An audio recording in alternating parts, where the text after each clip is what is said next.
Hi, I'm Mark Jessup. I'm the creative director for Tinker House Games, and today I want to tell you about our game Dwarven Delve, which is what we're calling an action puzzle crawl. And the reason we're calling it action puzzle crawl is because it's like an action dungeon crawl, but it's also kind of like a puzzle game in the sense that you use rotating hex tiles to reconfigure a dungeon layout. As you rotate the dungeon in different ways, basically you manage an active and an inactive dungeon. And we have a lot of fun with that mechanic because you actually, the terrain features that are in the dungeon behave differently in-game depending on whether or not they're in the dungeon with you or outside the dungeon. So let's go ahead and do this. So as you can see here, when you rotate the tiles right away, you can see what your active dungeon is going to be.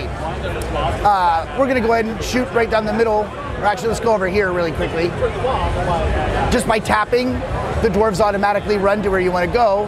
And each dwarf has a special ability they bring into the dungeon with them. So for instance, the one I just activated there was the Stonebreaker's ability to sunder certain walls. Now I know from playing this, from designing this level in fact, that what I want to do is I want to get all 4 of these markers here. You see one in each one of these corners, so that I can break this stone wall and actually get to where it's going. So I'm going to do this, go down there.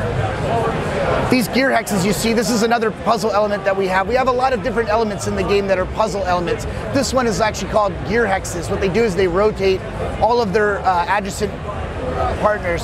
See, I'm getting attacked by some skeletons. You also see here, you see these purple hearts?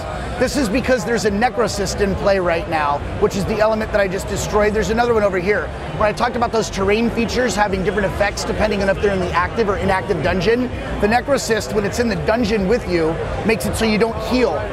The Cursed Shrine, when it's outside of the active dungeon, shoots you like it's just doing there. So I want to make sure and try to get that spell door going as fast as possible. So I'm going to come over here, and I'm going to continue to just kind of puzzle my way through the dungeon. 3 dwarves make it out of the dungeon, 4 dwarves go in, 3 dwarves come out. Fortunately, I was able to get through the dungeon mostly. We're shooting for the end of the year.